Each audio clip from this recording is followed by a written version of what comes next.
Assalamualaikum warahmatullahi wabarakatuh. Perkenalkan, nama saya Livin Nur Mardiatan, NIM C1C020170. Hari ini saya akan mempresentasikan tentang ramalan jualan atau analisis tren yang diampu oleh dosen Pak Wirmi Eka Putra, SE, MSI. Langsung saja kita masuk ke pembahasannya. Yang pertama ada ramalan jualan. Menurut M. Nafarin, ramalan jualan atau sales forecasting merupakan proses aktivitas memperkirakan produk yang akan dijual di masa mendatang dalam keadaan tertentu dan dibuat berdasarkan data yang pernah terjadi atau mungkin yang akan terjadi.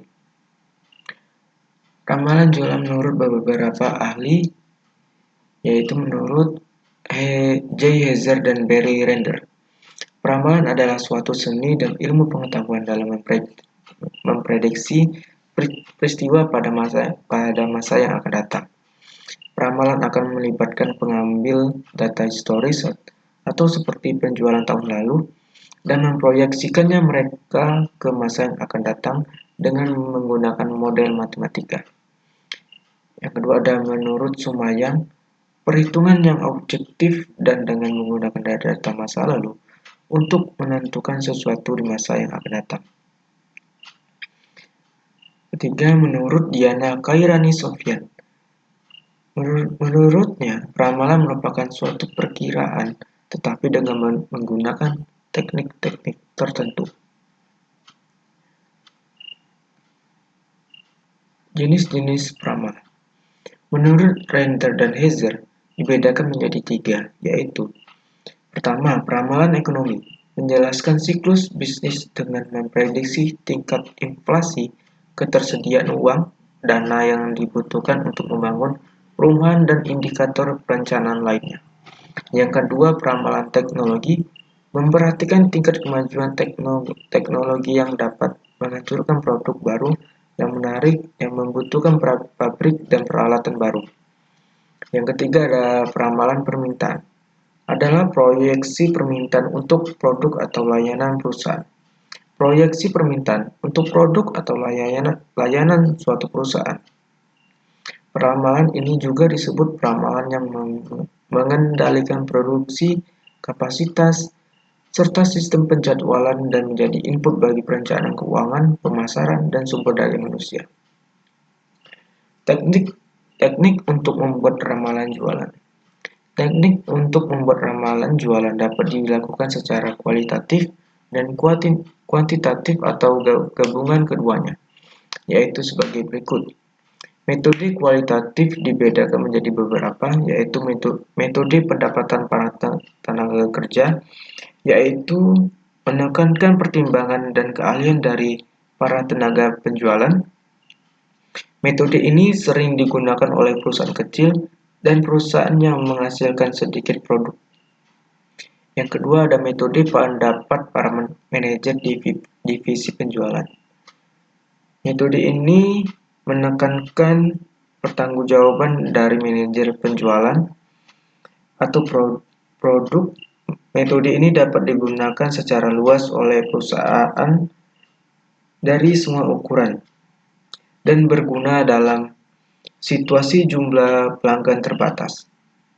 Kekurangan metode ini digunakan ramalan jangka pendek sehingga kurang memaksimalkan laba jangka panjangnya. Yang ketiga ada metode pendapat juri dan eksekutif. Metode ini menyajikan pertimbangan kombinasi atau pendapat dari eksekutif tingkat atas dalam perusahaan tersebut. Perusahaan kecil sering menggunakan metode ini karena prosedurnya yang sederhana.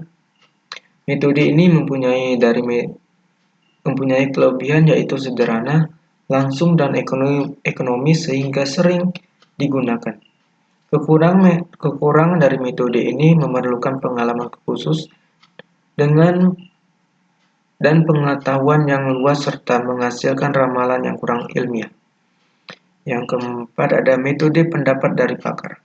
Metode ini menggunakan pertimbangan dari orang yang berpengalaman dan ahli dalam bidang penjualan untuk meramalkan jualan. Metode ini mudah dilakukan namun hasilnya cenderung bersifat subjektif. Yang terakhir ada metode pendapat dari survei konsumen.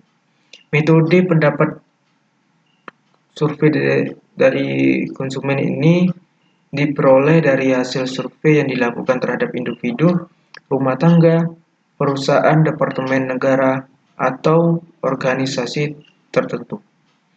Kelebihan metode adalah hasilnya bersifat objektif, akan tetapi hasil tersebut hanya merupakan taksiran mengingat yang diteliti hanyalah sampel dan keseluruhan target konsumen.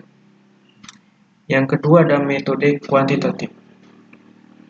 Dalam buku penganggaran perusahaan, ramalan yang dibuat secara kuantitatif dapat menggunakan analisis lini produk, metode distribusi probabilitas, analisis tren, dan analisis regresi. Selanjutnya ada analisis tren. Analisis tren merupakan salah satu metode statistik yang mudah digunakan dalam meramalkan. Tren menurut Navarine merupakan gerakan lambat berjangka panjang yang menuju ke suatu arah baik menarik atau menurun dalam suatu periode. Analisis tren terdiri atas tren garis lurus atau linier yang terdiri atas metode kuadrat terkecil dan metode momen. Dan tren bukan garis lurus, tren parabola, kuadrat, dan tren eksponensial atau algoritma.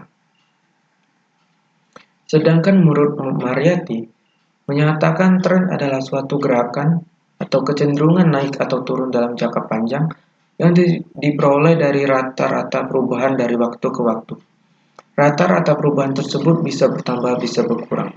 Jika rata-rata perubahan bertambah disebut tren positif atau tren mempunyai kecenderungan naik.